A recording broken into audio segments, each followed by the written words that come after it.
네, 7월 11일 새벽 기도회를 시작하겠습니다. 오늘 우리에게 주시는 하나님의 말씀은 고린도후서 2장 14절에서 3장 5절까지의 말씀입니다. 항상 우리를 그리스도 안에서 이기게 하시고 우리로 말미암아 각 처에서 그리스도를 아는 냄새를 나타내시는 하나님께 감사하노라. 우리는 구원받는 자들에게나 망하는 자들에게나 하나님 앞에서 그리스도의 향기니 이 사람에게는 사망으로부터 사망에 이르는 냄새요 저 사람에게는 생명으로부터 생명에 이르는 냄새라. 누가 이 일을 감당하리요?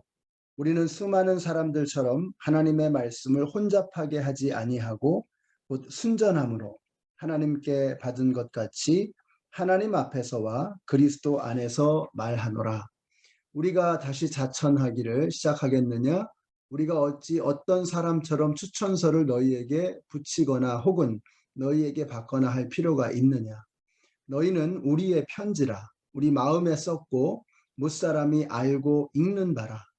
너희는 우리로 말미암아 나타난 그리스도의 편지니 이는 먹으로 쓴 것이 아니요 오직 살아계신 하나님의 영으로 쓴 것이며 또 돌판에 쓴 것이 아니요 오직 육의 마음판에 쓴 것이라. 우리가 그리스도로 말미암아 하나님을 향하여 이 같은 확신이 있으니 우리가 무슨 일이든지 우리에게서 난 것 같이 스스로 만족할 것이 아니니 우리의 만족은 오직 하나님으로부터 나느니라. 아멘. 네, 그리스도인은 어떤 존재인가? 바울이 고린도 교회 성도들을 보면서 오늘 본문에서 두 가지를 말씀하고 있습니다. 하나는 그리스도의 향기다. 또 하나는 그리스도의 편지다. 이렇게 말씀하고 있습니다. 자, 먼저 그리스도의 향기라고 했습니다. 15절의 말씀 보시면 우리는 구원받는 자들에게나 망하는 자들에게나 하나님 앞에서 그리스도의 향기니라고 했습니다. 여기서 우리는 바울의 관심 영역을 볼 수가 있습니다. 바울이 누구에게 관심을 갖고 있는가? 바울은 교회 안에 있는 사람뿐만 아니라 교회 바깥에 있는 사람들에게도 깊은 관심을 가지고 있었습니다. 굉장히 중요한 것이죠. 우리가 예수를 믿는 것으로 끝나서는 안 됩니다. 눈을 들어서 바깥을 향해 볼 수 있어야죠. 아직도 예수님 알지 못하고 죽어가는 그 사람들에게 우리가 관심을 가져야 합니다. 그래야 복음이 세상 가운데 흘러가게 되는 것이죠. 그래서 구원받은 사람들, 예수 믿는 사람들과 망하는 사람들, 예수님 알지 못하고 죽어가는 사람들, 그들 모두에게 우리가 그리스도의 향기다라고 말씀하고 있는 것입니다. 우리 연합장로교회 성도님들이 교회 안에서나 교회 바깥에서나 그리스도의 향기를 풍길 수 있는 그런 분들이 되시기를 바랍니다. 이 향기의 특징, 냄새의 특징이 있습니다.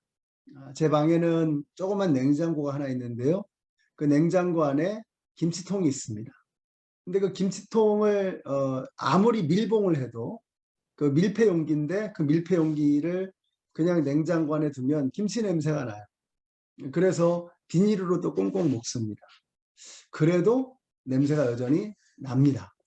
이게 냄새의 특징입니다. 냄새는 가릴 수가 없는 것이죠. 막을 수가 없는 것입니다. 결국은 흘러나오게 되어 있는 것이죠. 하나님께서 우리를 오늘 말씀을 통해서 너희는 그리스도의 향기다 라고 저와 여러분에게 말씀하고 계세요. 우리 연합장로교회 성도님들이 막을 수 없는 그런 그리스도의 향기들이 되시기를 바랍니다. 여러분 안에 있는 그리스도의 향기는 어떤 방식으로든 풍겨 나오게 되어 있습니다.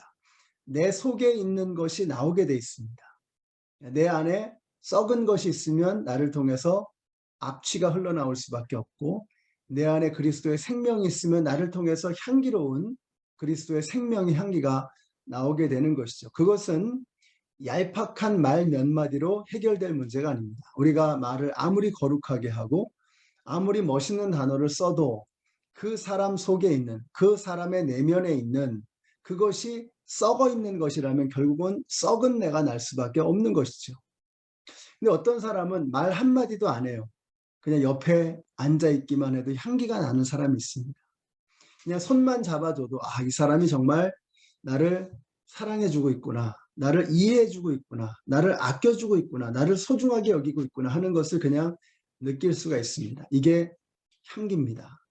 우리 연합장로교회 성도님들이 자녀들에게, 또 가족들에게, 이웃에게, 우리 사랑하는 성도들에게, 또 여러분 주변에 살고 있는 여러분이 만나고 계시는 믿지 않는 사람들에게 감출 수 없는 멋있는 그리스도의 향기가 되시기를 우리 예수님의 이름으로 축원합니다.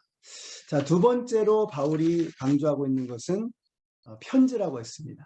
너희는 그리스도의 편지다. 그래서 2절과 3절 말씀해 보니까요. 너희는 우리의 편지라. 우리 마음에 썼고 무사람이 알고 읽는 바라. 너희는 우리로 말미암아 나타난 그리스도의 편지니 이는 먹으로 쓴 것이 아니요 오직 살아계신 하나님의 영으로 쓴 것이며 또 돌판에 쓴 것이 아니요 오직 육의 마음판에 쓴 것이라. 고린도 성도들은 그리스도의 편지라고 했습니다. 그러니까 고린도 성도들을 보면 그리스도가 보이는 것입니다.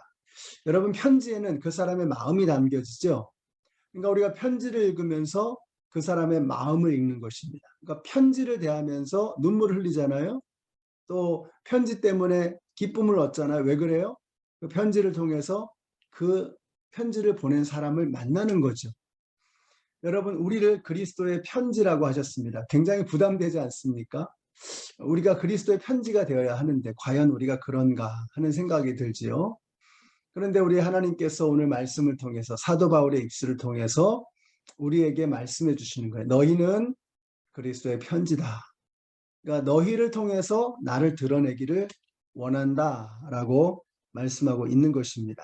우리 연합장로교회 성도님들이 멋있는 그리스도의 편지들이 되시기를 바랍니다. 하나님께서 오늘 저와 여러분을 편지를 세상으로 붙이신 거예요. 우리가 우체국에 가서 편지를 붙이듯이 하나님께서 우리를 편지처럼 세상으로 붙이신 거예요. 그러니까 우리를 통해서 하나님이 드러나야죠. 우리를 통해서 하나님의 사랑이, 하나님의 그 따스하심, 하나님의 은혜가, 하나님의 그 너그러우심과 인내하심과 이해해 주심과 사랑해 주심이 우리를 통해서 나타나야 하는 것입니다.